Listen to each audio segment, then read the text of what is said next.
Hello everyone and welcome back to another Figurehead Reviews video. And today we are taking a look at the Marvel Legends Gamerverse Iron Man from the Abomination Build-A-Figure wave. Here we have Iron Man displayed in the front window with his accessories and Build-A-Figure piece. We had the Gamerverse logo there at the top, and we get the Avengers logo and his name down at the bottom. On the side we have some artwork from the upcoming video game. We see Thor, Iron Man, Black Widow, Hulk, Ms. Marvel, and Captain America all down the side. And that is going to be the same on both sides.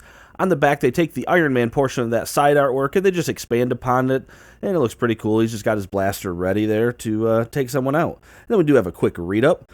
Tony Stark developed his cutting-edge Iron Man armor and helped found the Avengers to protect the world against catastrophic threats. And at the very bottom, we have the UPC code, so you can check with your local retailer to see if they have this in stock. But enough about that. Let's get this open and take a look at Iron Man. And here is Iron Man outside of his packaging, and much like Captain America, this version of Iron Man is based on the upcoming game of Avengers being published by Square Enix, so his costume, or rather his armor, is going to be modeled after its appearance from the video game. I honestly haven't seen too many trailers for this game yet. It looks pretty cool, I guess. I do appreciate the effort that Hasbro was putting into the Gamerverse line, and I didn't really mention Ms. Marvel was a Gamerverse figure as well. It just felt like they didn't do anything different, whereas with Cap and Iron Man here, we get different body molds and different armor. So I do appreciate that. Now, we do actually get some accessories in addition to a Build-A-Figure piece with this Iron Man. We are going to get a pair of fisted hands, which are pretty standard looking. And then we're going to get a pair of blaster hands that do have a hinge on it, so it's not going to be molded in that straight form. And those do have a hole in it so that you can port in the blast effects. Now, when standing straight up, Iron Man is coming in at 6.5 inches tall, which makes him about 16.5 centimeters. So he is a fine height. But since he doesn't come with any other accessories, and we'll look at the Build-A-Figure piece when we put Abomination together, let's go ahead and just jump in and take a look at the armor and paint here on Iron Man.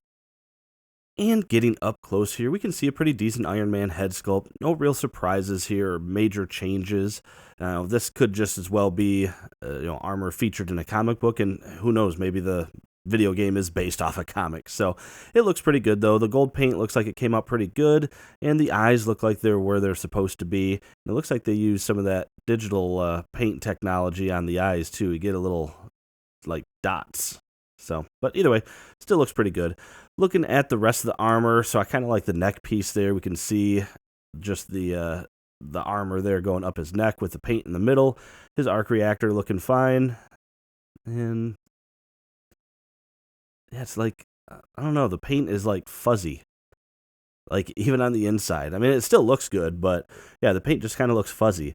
But the armor does look pretty cool. I like that. We get the gray here in the shoulders with little hints of the gray throughout. And then, of course, you just have all the different gold pieces.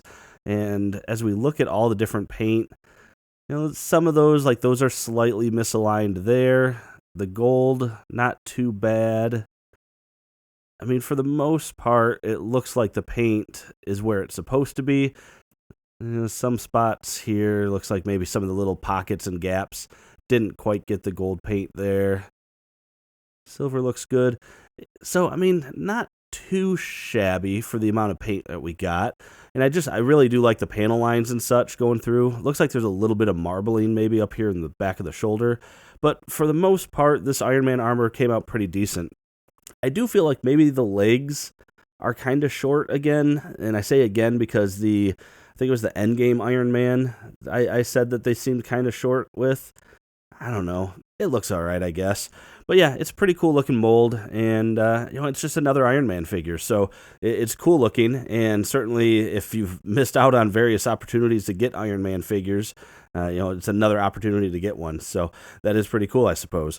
Now, looking at the articulation, you got a head that can go all the way down. Can bury his chin pretty decent. He can look up pretty far.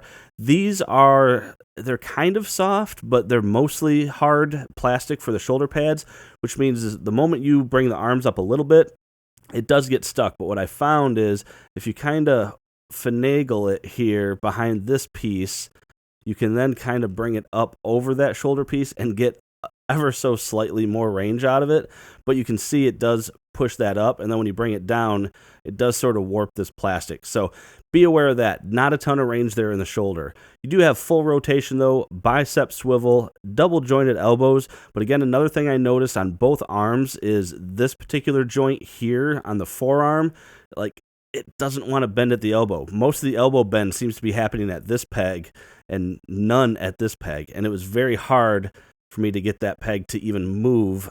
So yeah, be aware of that. As I mentioned, the blaster hands do have hinges on them so that you can actually get them posed in a sort of neutral open hand stance if you wanted to, but then also in the blast effect stance. Fist came out okay, has the same sort of articulation there with the hinge.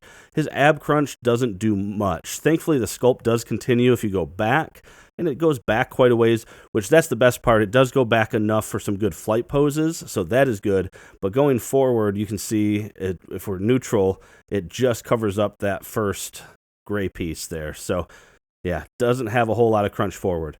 We do have a waist swivel, legs that can come apart. Yeah, more than you'll need for an Iron Man figure. Kick forward, meh. Backwards, not much at all. Upper thigh cut, double jointed knees.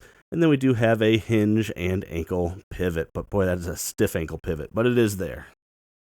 And that is going to do it for this review, everyone. So overall, as the last figure of the Gamerverse portion of this wave, with the exception of the Build-A-Figure piece, not bad looking. You know, this is Iron Man. The cool thing about him is most of his suits of armor, he has so many varieties that this could be passed off as a comic book suit without much trouble if you wanted to add it into a comic book setup or something like that. So that is pretty cool. It is, however, just kind of, I don't know, it's not a very remarkable suit. You know, it looks very traditional of what we would expect an Iron Man suit of armor to look like. So again, I feel like the video game that this is based off of probably just didn't take a whole lot of changes with the armor, and we just have the standard red and gold. So it does look good, and it helps fill out a hall of armor if that's what you're getting. But otherwise, if you have a couple of different Iron Man figures already, this one, I don't know, it's not like super exciting or anything. You know, it's just a cool looking Iron Man figure, I guess.